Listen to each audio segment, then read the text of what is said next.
প্রতিদিন দেশে এবং দেশের বাইরে ঘটছে অসংখ্য ঘটনা, জন্ম হচ্ছে সংবাদের, দিনের সংবাদ এবং সেখান থেকে বাছাই করা সংবাদের বিশ্লেষণ নিয়ে ডিবিসি নিউজের নিয়মিত আয়োজন গ্রেট ওয়াল সিরামিক ইন্ডাস্ট্রিজ লিমিটেড নিবেদিত সংবাদ সম্প্রসারণ নিয়ে আমি শারমিন চৌধুরী আছি আপনাদের সাথে। আর প্রতিদিন এই আয়োজনে আমার সাথে স্টুডিওতে থাকেন দুজন অভিজ্ঞ সাংবাদিক, যাদের দীর্ঘ অভিজ্ঞতা থেকে আমরা জেনে নেই সংবাদের আদ্যপান্ত পর্যালোচনা।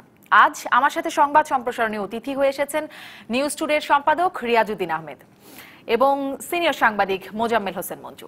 আপনাদের দুজনকেই স্বাগত জানাচ্ছি আজকের সংবাদ সম্প্রসারণে। দেখে নিই দিনের খবরগুলো, তারপরে আলোচনায় আসবো।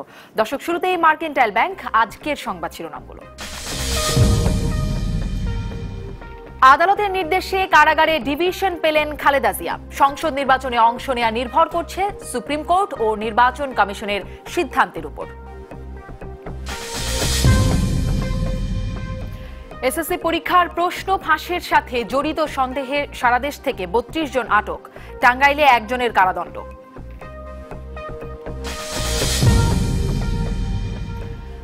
এবং সাগর রুনি হত্যা রহস্য উদ্ঘাটন শিগগিরই, বললেন স্বরাষ্ট্রমন্ত্রী। আগামী ১ বছরের মধ্যে হত্যাকারীদের বিচার দাবি সাংবাদিকদের। আদালতের নির্দেশে কারাগারে ডিভিশন দেওয়া হয়েছে খালেদা জিয়াকে। এর আগে কারা মহাপরিদর্শক জানান, জেল বিধি অনুযায়ী কারাগারে খালেদা জিয়াকে রাখা হয়। তিনি এও উল্লেখ করেন, কারাবিধিতে সাবেক প্রধানমন্ত্রীর ডিভিশনের কথা উল্লেখ নেই। অবশ্য গতরাতেই বিশেষভাবে তৈরি করা ডে কেয়ার সেন্টারে তাকে স্থানান্তর করা হয়েছে। বিশেষ জজ আদালতের বিচারক মোহাম্মদ আখতারুজ্জামানের নির্দেশে বিএনপি চেয়ারপারসন খালেদা জিয়াকে কারাগারে ডিভিশন দেওয়া হয়েছে। রোববার সন্ধ্যায় এ তথ্য নিশ্চিত করেন কারা মহাপরিদর্শক। বিকেলে ডিভিশন দেওয়ার আদেশের চিঠি নিয়ে কারাগারে যান আইনজীবী সানাউল্লাহ মিয়া। আমরা ডিএসজি প্রিজন সাহেবের সাথে সাক্ষাৎ করে সেই অর্ডারটা জেলখানায় পৌঁছে দিয়েছি। জেল কোডের বিধান অনুযায়ী কোনো মহিলা বা বয়স্ক রোগী যদি চলাফেরা করতে না পারে, অসুবিধা হয়, সেইখানে তিনি অ্যাসিস্ট্যান্ট পাইতে পারেন। সেই অনুযায়ী ফাতেমাকে অর্ডারটা দিয়েছেন, সে বেগম জিয়ার সাথে তার সেবা করার জন্য থাকতে পারবে। এর আগে সংবাদ সম্মেলনে কারা মহাপরিদর্শক বলেন, কারা বিধি অনুযায়ী খালেদা জিয়া কোনো ডিভিশন পান না। জেল কোড অনুযায়ী প্রাথমিক রিকমেন্ডেশনটা কোর্ট থেকেই আসবে। যেহেতু ৮ তারিখে যখন কোর্টের রায়ের সময় কোনো সিদ্ধান্ত আসে নাই, যার কারণে ওনাকে ৮ তারিখ থেকে সাধারণ বন্দী হিসেবে রাখা হয়েছে। যদিও শনিবার রাতেই খালেদা জিয়াকে কারাগারের ডে কেয়ার সেন্টারের কক্ষে স্থানান্তর করা হয়েছে। তবে সচিবালয়ে সাংবাদিকদের স্বরাষ্ট্রমন্ত্রী বলেন, আদালতের নির্দেশ অনুযায়ী সব ব্যবস্থা নেওয়া হবে। মহামান্য আদালত থেকে একটা দিক নির্দেশনা আসছে, দিক নির্দেশনাটা আসুক, আমরা সেই অনুযায়ী আমরা ব্যবস্থা নেব। তার সামাজিক মর্যাদা এবং ২ বার তিনি প্রধানমন্ত্রী ছিলেন, সেই দিকে খেয়াল রেখেই আমরা সমস্ত ব্যবস্থা নিয়েছি। অন্যদিকে সড়ক পরিবহন ও সেতুমন্ত্রী বলেন, ডিভিশন না দেয়া হলেও সব সুবিধাই পাচ্ছেন খালেদা জিয়া। মর্যাদা, গুরুত্ব, দেশের সাবেক প্রধানমন্ত্রী হিসেবে তাকে পাচ্ছেন। জেল তো জেলই, এটা আপনাকে বুঝতে হবে। আরাম আয়েসেই থাকার চিন্তা করেন, জেল আরাম আয়েসের জায়গা নয়। Rakibul Rahat, DBC news, Dhaka. আগামী জাতীয় সংসদ নির্বাচনে বিএনপি চেয়ারপারসন খালেদা জিয়া অংশ নিতে চাইলে সুপ্রিম কোর্ট ও নির্বাচন কমিশনের সিদ্ধান্তের জন্য অপেক্ষা করতে হবে। দুপুরে বিচার প্রশাসন প্রশিক্ষণ ইনস্টিটিউটে আয়োজিত এক অনুষ্ঠানে এমনটাই জানালেন আইনমন্ত্রী আনিসুল হক। সরকার এত ভীত না যে কাউকে নির্বাচনের বাইরে রেখে নির্বাচন করার ইচ্ছা আমাদের আছে। এই নির্বাচনে অংশগ্রহণ করতে চায়, সেই ওয়েলকাম। আমরা কাউকে নির্বাচনের বাইরে রাখতে চাই না, কিন্তু আইনের কারণে কেউ যদি নির্বাচনের বাইরে থাকে, সেখানে আমাদের কিছু করার নাই। এসএসসি পরীক্ষার প্রশ্ন ফাঁসের সাথে জড়িত সন্দেহে রাজধানী সহ সারা দেশ থেকে ৩২ জনকে আটক করা হয়েছে। এছাড়া টাঙ্গাইলে একজনকে ২ বছরের কারাদণ্ড দিয়েছে ভ্রাম্যমাণ আদালত। রাজধানীতে মহানগর গোয়েন্দা পুলিশ দাবি করেছে, পরীক্ষা কার্যক্রমে নিয়োজিত ব্যক্তিদের মাধ্যমেই প্রশ্ন ফাঁস হয়। ১ ফেব্রুয়ারি থেকে মাধ্যমিক ও সমমান পরীক্ষা শুরুর পর থেকে প্রশ্নপত্র ফাঁস হওয়াকে কেন্দ্র করে সমালোচনা চলছেই। এখন পর্যন্ত হওয়া এসএসসির ৬টি পরীক্ষা প্রশ্নপত্র ফাঁসের অভিযোগে সারা দেশ থেকে শতাধিক শিক্ষক, কর্মকর্তা, কর্মচারী এবং শিক্ষার্থীকে আটক করা হয়েছে। প্রশ্নপত্র ফেসবুক অ্যাকাউন্ট ও গ্রুপে ছড়িয়ে দেওয়ার অভিযোগে রাজধানীতে ১৪ জনকে আটক করেছে গোয়েন্দা পুলিশ। হাজার হাজার সেন্টার, হাজার হাজার কেন্দ্র, সেখানে মানে লক্ষাধিক লোক এখানে সম্পৃক্ত, এর মধ্যে থেকে কেউ হতে পারে যে, এবং এই ডিউরেশনটা দেখা গেছে পরীক্ষা শুরুর আগে কেউ কোনো দুষ্ট লোক মোবাইলে এটার একটা স্ন্যাপশট নিয়ে এটা ছেড়ে দেয়। এমসিকিউর মধ্যেই এই কাজটা বেশি হয়। এদিকে গোপন সংবাদের ভিত্তিতে শনিবার রাতে নওগাঁর পত্নীতলা থেকে প্রশ্নপত্র ফাঁসকারী চক্রের 7 সদস্যকে আটক করা হয়। পুলিশ জানায়, আটককৃতরা ইন্টারনেটের মাধ্যমে আইসিটি, ইংরেজি, গণিত ও ধর্ম বিষয়ের প্রশ্নপত্র সরবরাহের চেষ্টা করছিল। টাঙ্গাইলের মির্জাপুরে একই অভিযোগে বাবুল হোসেন নামে একজনকে 2 বছরের বিনাশ্রম কারাদণ্ড দেয়া হয়েছে। একই অভিযোগে ময়মনসিংহ থেকে 8 জন এবং গোপালগঞ্জ থেকে আরও 3 জনকে আটক করেছে আইন শৃঙ্খলা রক্ষাকারী বাহিনী। Saiful Islam Jewel, DBC news, Dhaka. আগামী 1 বছরের মধ্যে সাংবাদিক দম্পতি সাগর রুনি হত্যাকাণ্ডের বিচার চেয়েছেন সাংবাদিক নেতৃবৃন্দ। আর স্বরাষ্ট্রমন্ত্রী আসাদুজ্জামান খান কামাল আশ্বাস দিয়েছেন এই হত্যা রহস্য দ্রুত উদ্ঘাটনের। সাংবাদিক দম্পতি সাগর রুনি হত্যাকাণ্ডের বিচার চেয়ে প্রতিবাদ সমাবেশ করে খুলনা প্রেস ক্লাব। দ্রুত তদন্ত শেষে দোষীদের শাস্তির আওতায় না আনলে রাজপথে নামার হুঁশিয়ারি দেন বিএফইউজের নেতারা। আমরা আগেও বলেছি, এখনো বলতে চাই যে 50 বার সময় নিয়েছে তদন্তকারী সংস্থা। একটি তদন্ত সংস্থা হাইকোর্টে গিয়ে বলেছে তারা কিছুই পায় নাই। এদিকে ঢাকা রিপোর্টার্স ইউনিটি ডিআরইউ আয়োজন করে স্মরণ সভা ও প্রতিবাদ সমাবেশের। সাংবাদিক নেতাদের অভিযোগ, এত বছরেও হত্যাকারীদের শনাক্ত করতে না পারায় রাষ্ট্র ব্যর্থ। এখানে রাষ্ট্র ব্যর্থ, এখানে আইন শৃঙ্খলা বাহিনী ব্যর্থ। আমরা এটা বিশ্বাস করতে চাই না, কারণ আমাদের এই নজির আছে, এই সরকারি অতীতের অনেক হত্যাকাণ্ডের বিচার করেছে, মানবতা বিরোধী অপরাধের বিচার করেছে। সমাবেশ শেষে এই হত্যাকাণ্ডের বিচার চেয়ে স্বরাষ্ট্রমন্ত্রীর কাছে স্মারকলিপি দেয়া হয়। স্বরাষ্ট্রমন্ত্রীও সচিবালয় সাংবাদিকদের জানিয়েছেন, এই হত্যাকাণ্ডের তদন্তে আইন শৃঙ্খলা বাহিনীর কোনো গাফিলতি নেই। শহীদ দিবস ও আন্তর্জাতিক মাতৃভাষা দিবসের নিরাপত্তা নিয়ে ব্রিফিং শেষে একথা জানান তিনি। আইন শৃঙ্খলা বাহিনীর কোনো ব্যর্থতা নেই। আপনারা জানেন যেটা হাইকোর্টের দিক নির্দেশনায় আমাদের র্যাব বাহিনী যে কাজ করছেন, ডিএনএ নিয়ে কাজ করছেন, আমরা মনে করি তারা শীঘ্রই আমাদেরকে একটা দিতে পারবেন, আলোকিত করতে পারবেন। Jewel Theotonius, DBC news, Dhaka. জানাচ্ছিলাম আজকের দিনের গুরুত্বপূর্ণ কিছু সংবাদ। এই সংবাদগুলোর বিশ্লেষণ জানবো আমার অতিথিদের কাছ থেকে। সবশেষ যেই সংবাদটি দেখছিলাম আমরা, সেটি নিয়েই কথা বলি। সাগর রুনি হত্যাকাণ্ডের 6 বছর পূর্তি হলো আজ। সাংবাদিকরা বলছেন 1 বছরের মধ্যে বিচার দাবি করছেন। এই দাবি তো শুরু থেকে ছিলই, দ্রুত। তখন আমরা শুনেছিলাম হত্যাকাণ্ডের পরপরই স্বরাষ্ট্রমন্ত্রী সাহারা খাতুন, তৎকালীন স্বরাষ্ট্রমন্ত্রী, বলছিলেন যে 48 ঘন্টার মধ্যে শনাক্ত করা হবে। আর কিন্তু সেটি তো হলোই না, এখনো পর্যন্ত হয়নি। বর্তমান স্বরাষ্ট্রমন্ত্রী বলছেন শিগগিরই। আশাবাদী হবার মতো কিছু পান জনাব রিয়াজউদ্দিন আহমেদ? এটি নিয়ে খুব আমরাও মিছিল করেছি, মিটিং করেছি, মানববন্ধন করেছি, কিন্তু আমার কাছে খুব রহস্যজনক মনে হয় যে বাংলাদেশে এর চেয়ে জটিল অনেক মামলা, মোকদ্দমা, আসামি এদেরকে চিহ্নিত করতে পেরেছে, অপরাধীদেরকে চিহ্নিত করতে। এই ঘটনাটা কেন পারছে না? এই প্রশ্নটা কিন্তু সাংবাদিকদের মধ্যে ঘুরে ফিরে আসছে যে চাইলে কি পারতো পুলিশ? আমাদের পুলিশের তো সেই সক্ষমতা আছে, আমাদের র্যাবের সেই সক্ষমতা আছে। তাহলে এটা 6 বছর হয়ে 7 বছরে পড়লো, এটা কিছুই হলো না কেন? এখন পর্যন্ত কোনো ক্লু বের করতে পারলো না, মোটিভ বের করতে সময় নিল আদালতের কাছে, বারবার সময় নিল, 54 বার বোধহয় সময় নিয়েছে। তো এখন 1 বছর সময় দিয়েছে। আশান্বিত হওয়ার খুব একটা আমি খুব একটা আশা দেখছি না। 1 বছর তো সাংবাদিকরা চাইছেন, স্বরাষ্ট্রমন্ত্রী বলছেন শিগগিরই। শিগগিরের তো কোনো ডেফিনেশন নাই। জনাব মোজাম্মেল হোসেন মঞ্জু, আপনার কি মনে হয় আসলে চাওয়াতেই কি সমস্যা আছে, যে চাইছি কিনা আইন শৃঙ্খলা বাহিনী সেরকম কি কোনো সেখানে কি কোনো প্রশ্ন জাগার মতো আছে? আমরা তো অনুমান করা ছাড়া বা অসহায়ত্ব প্রকাশ করা ছাড়া এই কেসগুলোকে কিছুই করতে পারছি না।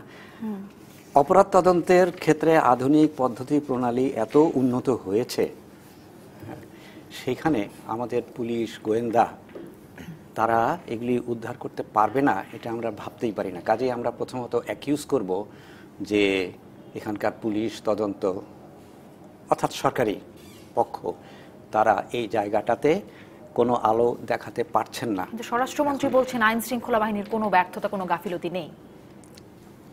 আইনশৃঙ্খলা বাহিনীর পক্ষে, আইনশৃঙ্খলা বাহিনীর বিষয়ে স্বরাষ্ট্রমন্ত্রীদের এই কথাই বলতে হবে। কারণ তিনি এটা কিভাবে স্বীকার করবেন যে তারা বলছেন তারা চেষ্টা করছে, এখন চেষ্টা হচ্ছে 50 বার সময় নিয়েছে, চেষ্টা হচ্ছে তারা বিদেশে গেছে, যদি চেষ্টা আসলে হচ্ছে তারা কোনো ব্যর্থতা বা কোনো কমতি যদি থেকে স্বীকার করলে খুব অসুবিধা কি থাকে, মানে আসলে স্বীকার না করলে কি মানুষ ভেবে রিয়াজ ভাই নেয়? যেটা বলে শুরু করেছেন যে রহস্য কেমন, আমি সেই জন্যই বলছি যে আমাদের তো অসহায়ত্ব প্রকাশ করা ছাড়া কিছু নাই। দেখুন কতগুলো মামলা ছিল সম্প্রতি, ফৌজদারি মামলা, যেগুলোর পিছনে রাজনীতি নাই।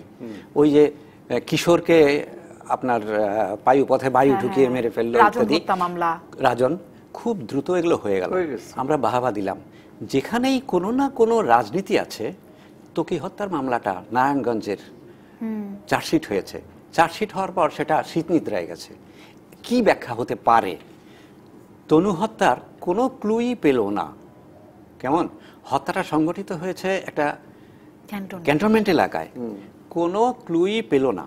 এবং আমার মনে পড়ছে যে তনু হত্যার ময়না তদন্ত সংক্রান্ত কিছু অস্পষ্টতা প্রসঙ্গে তৎকালীন মানবাধিকার আমাদের চেয়ারম্যান মিজানুর রহমান সাহেব তিনি বলেছিলেন ন্যায় বিচারের পথ রুদ্ধ করা হয়েছে। আমার বুক কেঁপে উঠেছিল, ন্যায় বিচারের পথ রুদ্ধ করা হয়েছে। বাংলাদেশে অনেক বিষয়ে আমরা বিচার পেয়েছি, ন্যায় বিচার পেয়েছি, শাস্তি পেয়েছি, বড় বড় রাজনৈতিক, বঙ্গবন্ধু হত্যা, মানবতার বিরুদ্ধে মামলা যেটা অসম্ভব মনে হয়েছিল সেগুলো হয়েছে। অর্থাৎ রাজনৈতিক উইল যদি থাকে পেছনে, তাহলে তো বিচার করার এবং কোনো আপনার আড়ালে আবডালে বিচার না, প্রকাশ্য বিচারের মাধ্যমে এগুলো সংঘটিত হয়েছে। তাহলে সাগর রুনি, তনু, ত্বকী এই জায়গাটাতে বলতে পারেন যে আমরা ওই মানে পৌঁছিনি, আমাদের রাষ্ট্র, আমাদের সমাজ ওই মানে পৌঁছেনি যে আইনের দৃষ্টিতে সকলে সমান এবং আইনের শাসনে দেশ চলছে। এই অসহায়ত্ব প্রকাশ করা ছাড়া এবং মাননীয় স্বরাষ্ট্রমন্ত্রীর শীঘ্রই এর সুরাহা করার, তার প্রতি আশাবাদ আস্থা রাখা ছাড়া আমার কোনো বলার কিছু নাই। আসলে এই আস্থা রাখতে চাই, আশা করতে চাই অন্তত পক্ষে যে খুব শিগগিরই এর একটি রহস্য অন্তত উদ্ঘাটন হবে। 7 বছর হতে গেল। আমরা একটা বিরতিতে যাই, আরো বিচার এবং রায় নিয়ে কথা বলবো। নিশ্চয়ই যেটি নিয়ে আমাদের প্রধান খবর, খালেদা জিয়ার রায়ের পরে ডিভিশন পাওয়া না পাওয়া নিয়ে যেই বিষয়টি ছিল, তারপরে দেখলাম যে আজকে শেষ পর্যন্ত দেখলাম ডিভিশন পেয়েছেন বেগম জিয়া, নির্বাচনে অংশগ্রহণ, এই বিষয়গুলো নিয়ে আপনাদের মতামত জানবো, কথা বলবো। এবং দর্শকদের জানিয়ে রাখি আমাদের সঙ্গে যুক্ত হবেন, তখন টেলিফোনে যুক্ত হবেন ডিআইজি প্রিজেন্স, সাবেক ডিআইজি প্রিজেন্স মেজর অবসরপ্রাপ্ত শামসুল হায়দার সিদ্দিকী, এবং যুক্ত হবেন খালেদা জিয়ার আইনজীবী মাহবুবুদ্দিন খোকন। আপনারা থাকুন সাথে। বিরতির পর সবাইকে আবারও স্বাগত জানাচ্ছি সংবাদ সম্প্রসারণ অনুষ্ঠানে। বিরতির আগে যেমনটি বলছিলাম যে কথা বলবো, খালেদা জিয়ার কারাগারে আছেন, তিনি ডিভিশন সুবিধা পাচ্ছেন, সবশেষ আমরা সেটাই জেনেছি। আমরা জেনেছি কারা মহাপরিদর্শকের বরাতে। আমরা এই বিষয়টি নিয়ে একটু জানতে চাই। আমাদের সঙ্গে সংযুক্ত আছেন টেলিফোনে সাবেক ডিআইজি প্রিজেন্স মেজর অবসরপ্রাপ্ত শামসুল হায়দার সিদ্দিকী। শামসুল হায়দার সিদ্দিকী, আপনাকে স্বাগত জানাচ্ছি আমাদের আজকের সংবাদ সম্প্রসারণে। প্রথমে জানতে চাই, এই যে ডিভিশন পেলেন বা প্রথম শ্রেণীর বন্দির মর্যাদা পেলেন, এতে আসলে কি কি সুবিধা খালেদা জিয়া পাবেন কারাগারে? আপনাকে ধন্যবাদ। ডিভিশন প্রাপ্ত বন্দী যারা থাকেন তারা কারাগারের বিধান অনুসারে তারা একটা আলাদা রুম পাবেন। রুমে একটা বাথরুম থাকবে, টেবিল, চেয়ার, বালিশ, ম্যাট্রেস, বেডশিট, ব্যবহার করার যা জিনিসপত্র এগুলি সব উনি পাবেন। সেরকম মশারি, আয়না, চিরুনি, এবং সর্বোপরি উনি 3টা পত্রিকাও পাবেন, বই পড়ার জন্য 5টা বই পাবেন, এবং ওনার কাজকর্ম পরিচালনা করার জন্য বা সহযোগিতা করার জন্য, যেহেতু উনি মহিলা বন্দী থাকবে যারা কয়েদি, তারা তার কাছে সহযোগিতা করবে। জনাব শামসুল হায়দার সিদ্দিকী, আপনি যে বলছিলেন 5টা বই পাবেন, 3টা পত্রিকা পাবেন, এগুলো কি তার ইচ্ছা অনুযায়ী পাবেন নাকি কারাগার কর্তৃপক্ষ যেটা দিবেন সেটাই নিতে হবে? কর্তৃপক্ষের উপর নির্ভর করে, এটা স্বাভাবিক, তারা ইনস্টল করে দেয়। এবং ওইখানে সাধারণত বই যে আসে, বইগুলি ওইখানে চিঠিপত্র, কাগজপত্র যা আছে সবগুলি কিন্তু কারা কর্তৃপক্ষ দেখে দেন, এটি কারা বিধানে আছে। জি, আরেকটা বিষয় জি বলবেন অনুগ্রহ করে, যে এই যে কারাবিধিতে এমপি, সিটিং মিনিস্টার, মানে ফরমার মিনিস্টার, তারা ডিভিশন পায়, প্রেসিডেন্ট পায়, প্রধানমন্ত্রী এই কোন প্রোটোকলে পড়ে না? এটা আমি সকালবেলা আপনার আইজিপি কথা শুনছি আপনার, কিন্তু 617 ধারা যদি দেখি, সেখানে কিন্তু এগুলি ছাড়াও যে ভালো চরিত্রের অধিকারী বা অনভ্যাসগত অপরাধী, ওনার সামাজিক মর্যাদা অভ্যাসের কারণে যাদের জীবনযাপনের ধরন উঁচুমানের, এই সমস্ত ভিত্তিতেই কিন্তু ওনার পাওয়ার কথা। কিন্তু আমাদেরকে কারা মহাপরিদর্শক যেটি বলছিলেন যে দুটি ক্রাইটেরিয়ায় ডিভিশন পান, তার মধ্যে তিনি পড়েন না, মানে এটি এই ডিভিশন পাওয়ার আগে আজকে যখন তিনি কথা বলেছেন সাংবাদিকদের, না সেখানে বলেছেন যে প্রেসিডেন্ট, ফর্মার প্রেসিডেন্ট পাবে কিন্তু ফর্মার প্রাইম মিনিস্টার পাবে না, আবার মিনিস্টার পাবে, এমপি পাবে, তো প্রাইম মিনিস্টার গেল কোথায়? যারা সংসদে প্রতিনিধিত্ব করছেন এমন দলের সংসদ সদস্যরা পাবেন তাই বলছেন, মানে যেহেতু বিএনপি সংসদে নেই, এটি ছিল আসলে কারা মহাপরিদর্শকের ব্যাখ্যা। আরেকটি বিষয় জনাব শামসুল হায়দার সিদ্দিকী, যে সেটি হচ্ছে আপনি মোটামুটি মানে ডিভিশন পাওয়ার বিষয়টি একটু স্পষ্ট করলেন, যেটি আমরা জানছিলাম যে রায় ঘোষণার পরে বেগম জিয়াকে নাজিমুদ্দিন রোডের মানে প্রাক্তন কেন্দ্রীয় কারাগারের প্রশাসনিক ভবনের জ্যেষ্ঠ কারা তত্ত্বাবধায়কের দপ্তরে বিশেষ জেলে রাখা হয়েছিল। তারপরে গত রাতেই তাকে ডে কেয়ার, শিশুদের জন্য যেটি ডে কেয়ার কারাগার, সেখানে আনা হয়েছে প্রাক্তন কারাগারেরই। আসলে এই দুটি জায়গার মধ্যে পার্থক্যটা কি, গুণগত পার্থক্যটা একটু জানতে চাই। আচ্ছা, ডে কেয়ার সেন্টার এটা মূলত আগে যেটা মহিলা কারাগার ছিল ওই কারাগারের ভিতরে অবস্থিত, এবং ওটা 3 তলা বিল্ডিং সম্ভবত, তাহলে ওইখানে রুমগুলি বড়, ওইখানে বাচ্চা শিশুরা খেলাধুলা করা, তাদের পড়ালেখা করার জায়গা ছিল আমার যতটুকু মনে আছে। আর বর্তমানে এর আগে যেখানে রাখা হয়েছিল আপনার সুপারিনটেন্ডেন্ট রুমে, সে রুমগুলি ছোট, ওই থেকে রুমগুলি বড়, এবং ওটা একটা 3 তলা বিল্ডিং, এবং ওই রুমগুলি বেশ বড়, সামনে বারান্দা আছে, সবকিছু। সম্ভবত ওনার পায়ের প্রবলেম থাকার কারণে উনি 2 তলায় রাখছেন কিনা তা বলতে পারবো না। আমার অভিজ্ঞতা বলে যে নিজের তলায় রাখার কথা, কারণ সিঁড়ি ভাঙাটা ওনার জন্য একটু সুবিধার কারণ। জি, আপনাদের কোনো প্রশ্ন আছে? আর কোনো প্রশ্ন আছে? জনাব শামসুল হায়দার সিদ্দিকী, অসংখ্য ধন্যবাদ, আপনি আমাদেরকে সময় দিয়েছেন, আমাদের সঙ্গে যুক্ত হয়েছেন। আমরা সংযুক্ত করে নিতে চাই খালেদা জিয়ার আইনজীবী মাহবুবউদ্দিন খোকন, তাকে আমরা সংযুক্ত করে নিতে চাই। আমরা জনাব মাহবুবউদ্দিন খোকন, আপনাকে স্বাগত জানাচ্ছি সংবাদ সম্প্রসারণে। আপনার কাছ থেকে অনেক বিষয়ই জানার আছে। তার আগে আমি স্টুডিও থেকে যেটি আসলে আমরা জানলাম, শামসুল হায়দার সিদ্দিকী যেটি বলছিলেন ডিভিশন পাওয়ার কথা, আমি আসলে আপনাদের কাছ থেকে জানতে চাইছি। আমি মাহবুবউদ্দিন খোকন, আপনার কাছে আমি অনেকগুলো প্রশ্ন করব। জনাব রিয়াজউদ্দিন আহমেদ, যেটি বলছিলেন ডিভিশন পাওয়ার ক্ষেত্রে যে মানুষের মনে এক ধরনের বিষয়, বিএনপি যেটি বলছে স্যাঁতসেঁতে পরিবেশে তাকে রাখা হয়েছিল, মানে যেখানে কেউ বসবাস করে না, মানুষ থাকে না, এরকম জায়গায় রাখা হয়েছিল, এরকম বিষয়টি বিএনপির পক্ষ থেকে বলছে। আবার আওয়ামী লীগের পক্ষ থেকে বলছে জেলখানা আরামায়েশের জায়গা না। ওবায়দুল কাদের এই কথাটি বলছিলেন। মানুষের মনে কি বার্তা যায়? মানুষের মনে একটাই বার্তা যায় যে মানে ওনাকে কি পলিটিক্যালি নির্যাতন করা হচ্ছে কিনা, রাজনৈতিকভাবে কোনোভাবে হ্যারাসমেন্ট করা হচ্ছে কিনা, এই প্রশ্নটা উকি ঝুঁকি মারে। এখন জিনিসটা কি সত্যি সত্যি আইন কানুনের মধ্যে, যে প্রশ্নটা আমি শামসুল হায়দার সিদ্দিকীকে জিজ্ঞেস করেছিলাম, যে প্রেসিডেন্ট পড়বে, এমপি পড়বে, ফর্মার মিনিস্টার ডিভিশন পাবে, প্রধানমন্ত্রীর কোনো মেনশন নাই, তাহলে এটা ডিফেক্টিভ জেল কোড, এটাকে তো কারেকশন করতে। কিন্তু উনি যে ব্যাখ্যাটি দিলেন তার সাথে কিন্তু আবার মানে আইজি প্রিজনের ব্যাখ্যার একটু মিলে না। হ্যাঁ, ডিফারেন্ট। আর আগেরবার যখন মিলিটারি ব্যাক গভর্নমেন্ট যখন ওনাদেরকে আটক করলেন, ওনাদেরকে তো স্পেশাল সাব জেলের মধ্যে রাখা হলো, এবং ডিভিশন না শুধু, সে মোর দেন ডিভিশন সেখানে তারা পেয়েছে। এইবার এটা করলো কেন? ডিভিশন কি পেয়েছিল, মানে আইনের কারাবিধান সেটা কি পেয়েছিল? ওটা ডিভিশন থেকে, হ্যাঁ ডিভিশন তো ছিল। অফিশিয়ালি নাকি আনঅফিশিয়ালি? অফিশিয়ালি ডিভিশন তো ছিল। আপনার ওনাদেরকে আলাদাভাবে ট্রিট করতো। তো এখন জিনিসটা হলো যে আপনি যেটা বললেন যে মানুষের মধ্যে পারসেপশন, মানুষের মধ্যে পারসেপশনটা হলো যে যতভাবে পারে ওনাকে মানে রাজনৈতিকভাবে হেয় প্রতিপন্ন করা, নির্যাতন করা, কষ্ট দেওয়া, এটাই বোধহয় আমার মনে হয় একটা জেনারেল পারসেপশন। জনাব মোজাম্মেল হোসেন মঞ্জু, আপনার কি মনে হয়? আমি একটু এরকম ভাবছি যে প্রথম 24 ঘন্টা বেগম জিয়া আদালতে কিভাবে ছিলেন, এ নিয়ে কিন্তু অনেক বিভ্রান্তিকর তথ্য প্রকাশিত হয়েছে। আমি দায় নিয়েই বলছি যে আমাদের মিডিয়াতেও হয়েছে। কেমন কোন একটা মিডিয়া এরকমও বলেছে যে তার সঙ্গে তার গৃহপরিচারিকা ফাতিমা আছেন, যেটা সঠিক নয়। কাজেই তিনি স্যাঁতসেঁতে জায়গায় ছিলেন, অথবা আরেকটা অভিযোগ যে সলিডারি কনফাইনমেন্টে ছিলেন, মানে নির্জন জনহীন কারাবাসে ছিলেন। 24 ঘন্টার পরেই বা ওই সময়ের মধ্যেই কিন্তু তার আত্মীয়রা দেখা করে এলেন। কাজেই সে কেন বলবো যে তিনি বিচ্ছিন্ন একাকী বন্দী ছিলেন।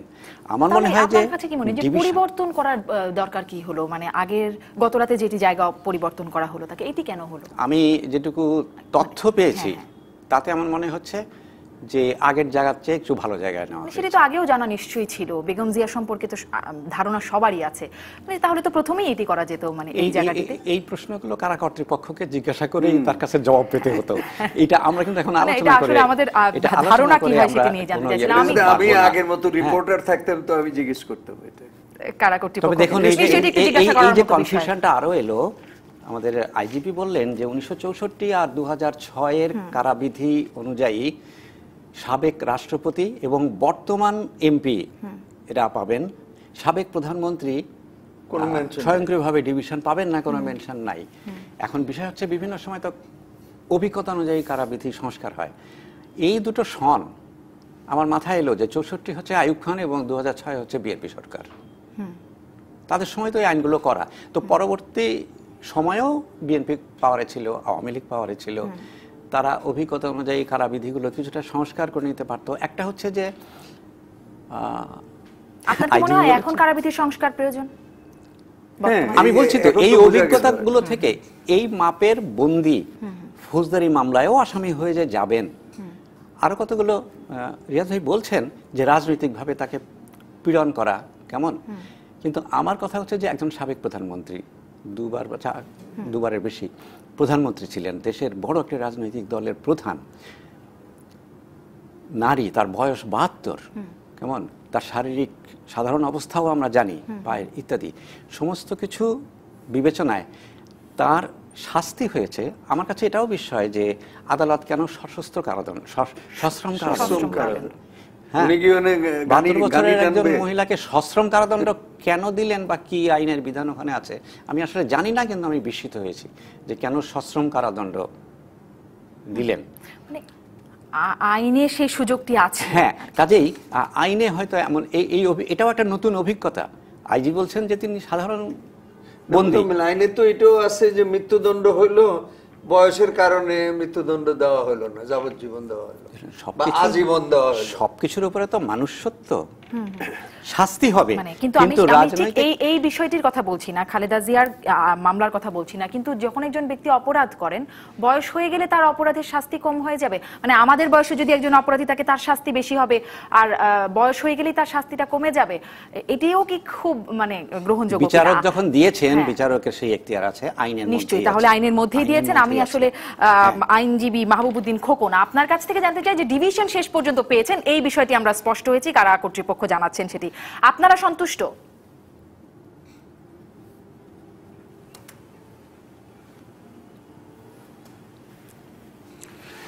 দেখেন, আমি প্রথম বলতে চাই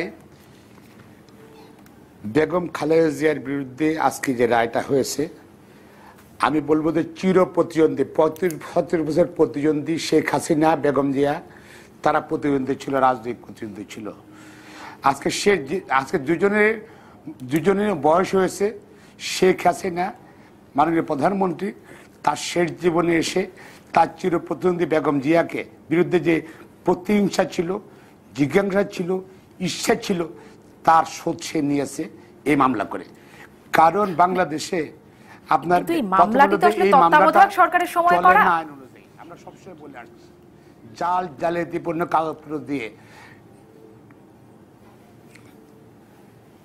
এটার উত্তর দেবো আমি আপনাকে, এটা জালিয়াতিপূর্ণ কাগজপত্র দিয়ে এই মামলায় দুদক কোনো ডকুমেন্ট এভিডেন্স প্রডিউস করতে পারে নাই। তারপরও কারণ সরকার দুদক একাকার হয়ে গেছে বেগম খালেদা জিয়ার বিরুদ্ধে মাননীয় প্রধানমন্ত্রীর প্রতিহিংসা জিজ্ঞাসা বাস্তবায়ন করার জন্য। দেখেন বাংলাদেশে আপনার এই হাজার হাজার কোটি টাকা, ওই কদিন আগে বর্তমান মাননীয় অর্থমন্ত্রী বলছেন হলমার্কের 4,000 কোটি টাকা উনি নাথিং করে উড়িয়ে দিয়েছেন। আর 2 কোটি টাকা প্রমাণিত হয়নি, সাজা দিতে হবে। আর হলমার্কে ওরা বহাল তবিয়তে ঘুরতেছে ফিরতেছে। এই সম্প্রতি গত 2 সপ্তাহ আগে জনতা ব্যাংকে 5,500 কোটি টাকার কিছু হয়েছে।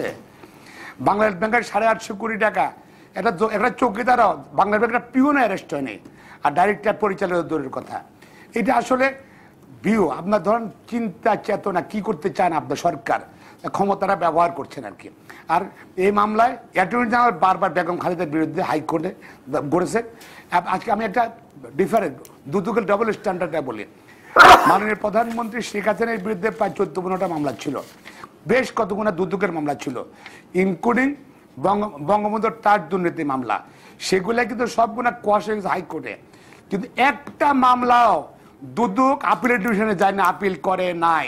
আর বেগম খালেদা জিয়ার ছোট্ট একটা দরখাস্তের বিরুদ্ধে সবসময় সরব আপিল করেছে। দুদকের ডবল স্ট্যান্ডার্ড, যেহেতু বেগম খালেদা জিয়া বিরোধী দলে, শেখ হাসিনা সরকারে আসেন। এবার এই মামলাটা আওয়ামী লীগের নেতারা বলে আমরা তো করি নাই, ওয়ান-11 সরকার করেছে। ওয়ান-11 সরকার কি আপনাকে সমর্থন করেন?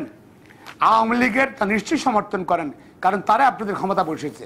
যদি 1-11 যদি আপনারা তো মুখে মুখে তো বলেন 1-11 সরকার অবৈধ সরকার, যদি অবৈধ সরকার হয়ে থাকে, অবৈধ সরকার বেগম খালেদার বিরুদ্ধে মামলা করেছে, জিয়ার ফান্ডের ট্রাস্ট মামলা, আর শেখ হাসিনার বিরুদ্ধে মামলা করেছে এই যে বঙ্গবন্ধু ট্রাস্ট মেমোরিয়াল ট্রাস্ট মামলা, দুর্নীতি মামলা। ওটাই শেষ হয়ে গেছে 1-11 সরকার, কারণ অবৈধ সরকার করেছে। আর অবৈধ সরকারের অবৈধ মামলা বর্তমান সরকার তাদের আবার প্রতিহিংসা চরিতার্থ করার জন্য চালিয়ে গেছেন। এবং বেগম খালেদা জিয়ার শাস্তি সিকিউর করা পর্যন্ত সরকার এবং দুদকে একমত ছিলেন। এক, দুই হলো যে আপনার শুধু তাই নয়, এই যে ডিভিশন সম্বন্ধে আপনারা আলাপ করছেন, বেগম খালেদা মনে রাখতে হবে উনি বাংলাদেশের তিনবারের প্রধানমন্ত্রী ছিলেন, উনি দুইবারের বিরোধী দলের নেতা ছিলেন সংসদে, উনি 5 বার যেখান থেকে দাঁড়িয়েছেন সেখান থেকে নির্বাচিত হয়েছেন। তার জীবনে জনসমর্থনের অভাব ছিল না, হারার কোনো রেকর্ড নাই। বাংলাদেশে এখন সবচেয়ে জনপ্রিয় নেত্রী বেগম খালেদা জিয়া। এবং আগামী নির্বাচনের বছর এবং নির্বাচন যদি সরকার নিরপেক্ষ নির্বাচন ফেস করে, বেগম খালেদার সঙ্গে আওয়ামী লীগের কোনো বেগম খালেদার দলের সঙ্গে বিএনপির সাথে আওয়ামী লীগের কোনো কন্টেস্ট হবে না। কটা সিট পাবে আল্লাহ জানে, সিটারে কমে গেছে। আজকে আপনার আলাপ করেন, আপনি এই প্রতিহিংসাটা জনগণ কিভাবে দেখছে। আজকে যদি আপনি বা আগামীকাল নেন না, জনমত নেবেন, রিক্সাওয়ালার সঙ্গে আলাপ করেন, চা দোকানে আলাপ করেন, ঘরের গৃহিণীর সঙ্গে আলাপ করেন, মহিলাদের সঙ্গে আলাপ করেন, হাট বাজার আলাপ করেন, প্রত্যেকটা মানুষ সরকারকে নিন্দা জানাচ্ছে। জনাব মাহবুবউদ্দিন খোকন, আপনার কাছে আমি আসবো। আপনি যেই বিষয়টি তুললেন, এই বিষয়টি জনাব মোজাম্মেল হোসেন, আপনার কাছ থেকে একটু জেনে নিই যে আসলে কি মনে হয় বিএনপি কি মানে এইটির জন্য একটা, অনেকেই বলছেন, অনেকের মতেই যে এক ধরনের সিম্প্যাথি পাচ্ছে কিনা খালেদা জিয়া জেলখানায় আছেন, এবং সিম্প্যাথির কারণেও কি বিএনপি এক ধরনের চাঙ্গা অবস্থায় কিনা? দেখুন, একটা বিষয় হলো আইনি, টেকনিক্যালি আইনি প্রক্রিয়া, আর একটা হলো রাজনীতি। রাজনীতির প্রসঙ্গে আমি বলবো যে রাজনীতিবিদদের সর্বোচ্চ বিচারক হচ্ছে জনগণ, কেমন? কাজেই আর যখন এই ধরনের ঘটনা ঘটে, আমাদের দেশ সহ পৃথিবীর বহু দেশে ক্ষমতাচ্যুত রাজনীতিবিদদের বিরুদ্ধে দুর্নীতির মামলা হয়েছে, কারণ ক্ষমতা দুর্নীতির ব্যবধান প্রায় চুলের মতো, যে কোনো সময় একটা আরেকটাকে স্পর্শ করতে পারে। কাজেই সুযোগ পাওয়া যেতেই পারে। ক্ষমতাচ্যুত যে কোনো রাজনীতিবিদকে চেষ্টা করলে দুর্নীতির মামলায় দেওয়া যেতে পারে। তখন জনগণের মধ্যে আইনে যাই হোক, পারসেপশনটা যেটা তৈরি হয় সেটা হচ্ছে যে এটা রাজনৈতিকভাবে করা হয়েছে বা রাজনৈতিকভাবে অন্যায় হচ্ছে। খোকন সাহেব একজন আইনজীবী হয়েও তিনি আইনের কথার চেয়ে অনেক বেশি রাজনৈতিক কথা বললেন, সেটাতে আমি কিছু বলতে চাচ্ছি না। আপনার একজন আইনজীবী এইভাবে কিন্তু বলতে পারেন না। আমি বলছি আর কি যে 4,000 কোটি টাকার বিচার হয়নি, 5,000, হ্যাঁ 2 কোটি টাকার বিচার হলো কেন? আমার গ্রামে এক বাড়িতে ডাকাতি হয়ে ডাকাতরা পালিয়ে গেছে, ধরতে পারেনি, কেমন? বা ধরা পড়েছে, বিচার চলছে অনেকদিন, তাই বলে আরেকটা বাড়িতে চোর ধরা বলে তার বিচার হবে না, এরকম কোনো আইনের মানদণ্ড নাই আসলে। আর যিনি ক্ষমতায় থাকেন, রাষ্ট্র পরিচালনার জনগণের দ্বারা নির্বাচিত সর্বোচ্চ ক্ষমতায়, তিনি যদি ক্ষমতার অপব্যবহার করেন, অল্প টাকা নিয়ে বিশ্বাসভঙ্গ করেন, তাহলে অবশ্যই সেটা ফৌজদারি অপরাধ এবং রাজনৈতিক অপরাধও বটে অন্য অর্থে। কাজেই আমি ওইভাবে বলবো না। আবার রাজনীতিতে সিম্প্যাথি অবশ্যই পাবে। জনসাধারণের মধ্যে যে পারসেপশনগুলো তৈরি হয় সেগুলো সবসময় আইনের পথ ধরে চলে না। তবে এই সিম্প্যাথি বিএনপি কতটা এর সুফল ভোগ করতে পারবে সেটাও নির্ভর করবে বিএনপির আচরণের উপর। এই আচরণের জায়গায় মানে বিএনপির বর্তমান কর্মকাণ্ডের জায়গায় আমি একটু জনাব রিয়াজউদ্দিন আহমেদ আপনার কাছ থেকে জানতে চাই। Tarique Rahman senior vice chairman থেকে এখন দায়িত্বপ্রাপ্ত হয়েছেন ভারপ্রাপ্ত চেয়ারম্যানের, এবং আজকে 20 দলীয় জোটের বৈঠকে তিনি বক্তব্য রেখেছেন বলে মির্জা ফখরুল ইসলাম আলমগীর জানাচ্ছিলেন ব্রিফিংয়ে। এটি আসলে বিএনপির ভাবমূর্তিতে কতটা ইতিবাচক? কারণ তারেক রহমান তো পলাতক একজন আসামি। শুনেন, যেটা মোজাম্মেল বলতেছিল, রাজনীতির ভাষাটা অন্যরকম, আইনের ভাষাটা আরেক রকম। এবং আপনার আমরা দেখেছি বাংলাদেশের অনেক রাজনীতিবিদ অতীতে পপুলার পলিটিশিয়ান, তারা কিন্তু কাঠগড়ায় দাঁড়ায় সেখান থেকে নেমে আসার পরে জনতার ঢল নেমে গেছে তাদেরকে রিসিভ করার জন্য। অথচ তাদের ক্যারেক্টার অ্যাসাসিনেশন এমনভাবে করা হয়েছিল, এরা দুর্নীতিবাজ, এরা টাকা পয়সা নিয়েছে, এরা খুন খারাপি করেছে, এরা দেশকে ধ্বংস করেছে, দেশ বিরোধী। তার খুবই প্রভাব পড়েনি, এই জনগণের উল্টা প্রভাব পড়ছে যে এটা বিরোধী দলে যেহেতু আছে এটা তো করবেই। তো সেই দিক থেকে আমি মনে করি, আমি জানি না সেটা বিএনপি বুঝবে যে তারেক রহমান সাহেব দূর থেকে নেতৃত্ব কেমন দিবেন, কিভাবে দিবেন, এটা খোকন সাহেব ভালো বলতে পারবেন। কিন্তু এটা এরকম হয়ে আছে এরকম। আপনি অনেক বিশ্বের বিভিন্ন দেশের নেতারা আপনার মৃত্যুদণ্ড মাথায় নিয়ে বিদেশে ঘুরছে, তারপর ওখান থেকে প্রধানমন্ত্রী বা প্রেসিডেন্ট হয়ে দেশে ফিরে এসছে। আপনি ধরেন ইরানের খুমেনিকে তো মানে শাহ অফ ইরান ট্রায়াল করে দেশ ছাড়া করে উনি প্যারিসে থাকলেন 11 বছর না 12 বছর। ওখান থেকে উনি যখন দেশে আসলেন সারা মানে ইরান ভেঙে পড়লো ওনার ইয়েতে, এবং এটা রেভলিউশন হয়ে গেল। কাজেই এইটা রাজনীতিতে নতুন কিছু না, তবে মানে ক্লিন পলিটিক্স আমরা এক্সপেক্ট করি। ভালো পলিটিশিয়ানরা ভালো থাকবে, তাদেরকে আমরা ফলো করব, তাদের। আমি এই বিষয়ে জনাব মোজাম্মেল হোসেন মঞ্জু আপনার বক্তব্য জানবো, কিন্তু আমি জনাব মাহবুবউদ্দিন খোকন আপনার কাছ থেকে এটি জানতে চাই যে আপনারা বলছেন, আজকেও জানলাম যেটি বেগম জিয়ার জন্য খুব দ্রুতই আপনারা আপিল করবেন রায়ের কপি পাওয়া মাত্রই। তারেক রহমানের ব্যাপারে আপনারা কি ভাবছেন? তিনিও তো সাজাপ্রাপ্ত এই মামলায়, এবং এর আগেও তিনি 7 বছরের কারাদণ্ড প্রাপ্ত অর্থ পাচার মামলায়। তার ব্যাপারে কি ভাবছেন?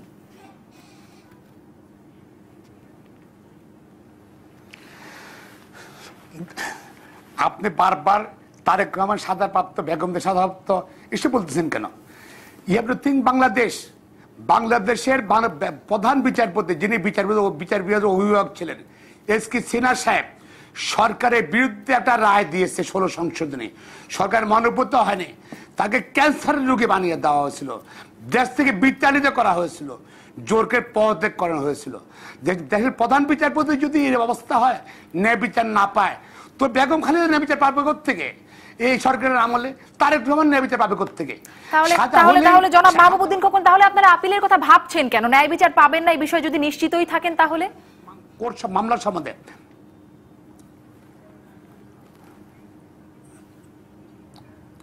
আমরা করে যেতে হবে, আইনের যা আছে এটার মধ্যে চালিয়ে যেতে হবে, কিছু করা আছে। আর যেটা বলতে চাচ্ছি, উনি যেটা বললেন যে আমি আইনের কথা বলিনি, শুনে বেগম খালেদা জিয়ার যে টাকাটা আত্মসাৎ কথা বলা হয়েছে, মোটো আত্মসাৎ ধরনের সব টাকাই এখন ব্যাংকে আছে, ওই অ্যাকাউন্টে আছে। জমি বানা দেওয়ার জন্য টাকা দিয়েছিল, 1L1 চলে আসছে, পরে সিভিল কোর্টে মানি স্যুট করে রায় ডিগ্রি হয়েছে এবং সেই সম্পূর্ণটা জমা দিয়েছে। মাহবুবউদ্দিন খোকন, এটা মনে হয় আদালতের বিষয়, আপনারা নিশ্চয়ই আপিল এটা প্রমাণ করতে সক্ষম হবেন। যদি বিষয়টি সত্যি হয়, আপনারা নিশ্চয়ই সেটি প্রমাণ করতে সক্ষম হবেন। আর একটা বিষয় যদি একটু আলোচনায় আনতে চাই, এটি যেহেতু পুরনো কথা, এটি আর আসলাম না, এবং তারেক রহমানের বিষয়ে আসলে আমরা জানতে পারলাম না তার বিরুদ্ধে মানে তার পক্ষেও আপিল করবেন কিনা, তিনি পলাতক। যেটি জানতে চাই, আজকে আইনমন্ত্রী বলছেন যে বেগম জিয়ার নির্বাচন করতে পারবেন কিনা সেটি নির্ভর করছে সুপ্রিম কোর্ট এবং নির্বাচন কমিশনের উপর। মোজাম্মেল হোসেন মঞ্জু, মানে এটি কি করে? আচ্ছা, এইটি বলার আগে আমি একটু আগের কথার অল্প একটু যদি অনুমতি করেন, সেটা হচ্ছে যে আমি তাহলে একটা বিরতি নিয়ে এসে একটু এই বিষয়টুকু শুনি। বিরতি নিয়ে এসে আমি পত্রিকায় যাব, নিশ্চয়ই এই বিষয়গুলো পত্রিকায় বড় বড় করেই থাকবে এই সংবাদগুলো। আমি শেষ করছি, আমি এই আলোচনা আবার ফিরবো। দর্শক থাকুন সাথে, আমি পত্রিকার খবর নিয়ে ফিরছি।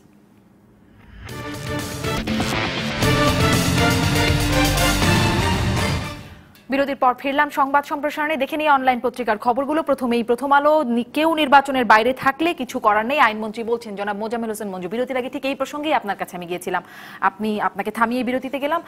আসলে নির্বাচনে যাওয়ার বিষয়ে খালেদা জিয়ার আইনমন্ত্রী আইনের কথাই বলেছেন, কিন্তু আমাদের দেশে সাম্প্রতিক ইতিহাসের দৃষ্টান্তগুলো থেকে আমরা বলতে পারি যে কনভিকশন নিয়ে, শাস্তি নিয়ে, আইনি প্রক্রিয়া থেকে, মানে বিচারের প্রক্রিয়া থেকে নির্বাচনে অংশগ্রহণ করতে পারা না পারার একাধিক কন্ট্রাডিক্টরি উদাহরণ আছে।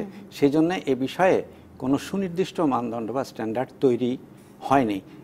এখন তো সময় নাই, যারা উৎসাহী তারা এরশাদের বিষয়গুলো খোঁজ করবেন, মহিউদ্দিন আলমগীর সাহেবের কেসগুলো খোঁজ করবেন, কনভিকশন মাথায় নিয়ে মোফাজ্জল হোসেন মায়া মন্ত্রিত্ব করছেন, এগুলো খোঁজ করবেন। আইনমন্ত্রী আমাদের কয়েকদিন আগে জানিয়েছিলেন যে দুটি রায় আছে, সুপ্রিম কোর্টের রায় আছে একটা, হাইকোর্টের রায় আছে একটা রায় বলছে যে আপিল বিচারাধীন থাকা অবস্থায় শাস্তি প্রমাণিত হয়ে যায়নি, কাজেই তিনি নির্বাচন করতে পারবেন। আরেকটি রায় বলছে পারবেন না। কাজেই এখন এটা শেষ পর্যন্ত কিন্তু আইনি প্রক্রিয়ার উপর নির্ভর করবে। ওপিনিয়নটা দেবেন সুপ্রিম কোর্ট, কারণ আইনের ব্যাখ্যাদাতা সুপ্রিম কোর্ট, এবং সেই অনুযায়ী নির্বাচন কমিশন তারা তাদের আইন অনুযায়ী এটা ব্যবস্থা নেবে।